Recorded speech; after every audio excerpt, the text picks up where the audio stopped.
αυγοδρομίες. Είναι ένα άλλο παιδικό παιχνίδι, το παίζαμε παλιά, παίζεται ακόμα στα σχολεία. Το καθένα παιδί κρατάει από ένα κουτάλι στο στόμα του και μέσα έχει ένα αυγό ή μια πατάτα ή μια πέτρα, αναλόγως. Χωρίζονται σε ομάδες τα παιδιά απέναντι μία από την άλλη και διανύουν μια διαδρομή. Σε όποιο παιδί δεν πέσει το αυγό ή σε όποια ομάδα δεν πέσει, ανάλογα αν παίζουν σε ομάδες ή ατομικό, είναι και η νικήτρια ομάδα ή ο νικητής.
Μπράβο Ανδρέα, μπράβο, μπράβο Θοδώρα και μπράβο Πάνο.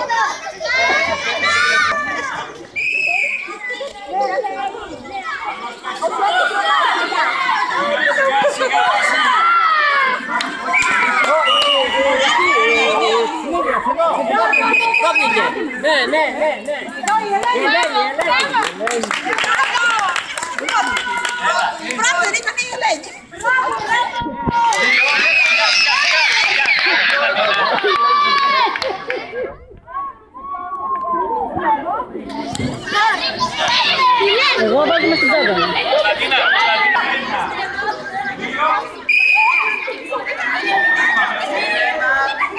Άρα την βάζουμε πάνω, γυρίζουμε πρώτα πατάτα, ακουμπάμε,